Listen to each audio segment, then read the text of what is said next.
العديد من الأسواق المغربية ارتفاعا كبيرا في أسعار الخضر والفواكه على الرغم من التساقطات المطرية القوية في مختلف ربوع المملكة. الزيادة في الأسعار بلغت ما بين 10 إلى 20% بحسب جمعيات حماية المستهلك، ما أثار استياء المواطنين خصوصا لدى الطبقة المحدودة الدخل. المزيد من التفاصيل في الروبورتاج التالي مع شيماء قباب وسعد لحسين. رغم هطول الأمطار ما زالت أسعار الخضر والفواكه تشهد ارتفاعا لافتا في غالبية أسواق المملكة.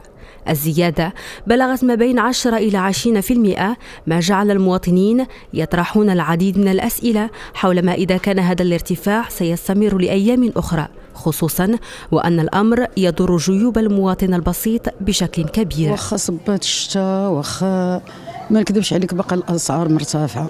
10 دراهم مطيشة، 10 دراهم البصلة 120.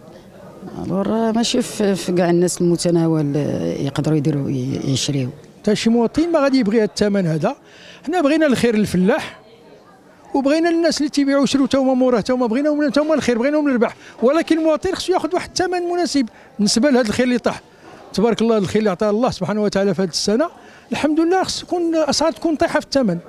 وردا على تساؤلات المواطنين، التجار أكدوا أن مسؤولية ارتفاع الأسعار وعدم وحدتها راجع إلى تعدد عدد المتدخلين والوسطاء، فيما آخرون يعتبرون أن أثمنة وأسعار الخضر والفواكه جد مناسبة. السبب اللي خلى الخضر تبقى غالية وهو أن المشكل ديال القناية، كما الخضر ملي كتدخل المارشي كيشوفوا القناية ومن بعد كيربحوا فيه 1 درهم ولا درهم ونص. هذا هو المشكل، ولكن مع تدريجيا شهر 3 4 غتولي الخضره في متناول الجميع. خضره رخيصه، كاينه الحاجه 2 دراهم 2 دراهم ونص 3 دراهم، الحمد لله موجود الخير والله الا موجود. البصله كاينه ب 60 ريال 40 50 تاخذ البصله الكيلو من عند مول الحانوت، البيع 20 سقاط، انا سقاط.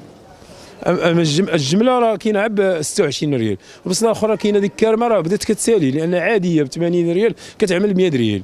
ارتفاع في الأسعار يرجعه المتابعون إلى تضرر الطرقات ومحاصرة عدة مناطق بالثلوج مؤخرا، كما أن ارتفاع كلفة النقل جراء تزايد أسعار المحروقات ساهم بشكل أساسي في هذا الوضع.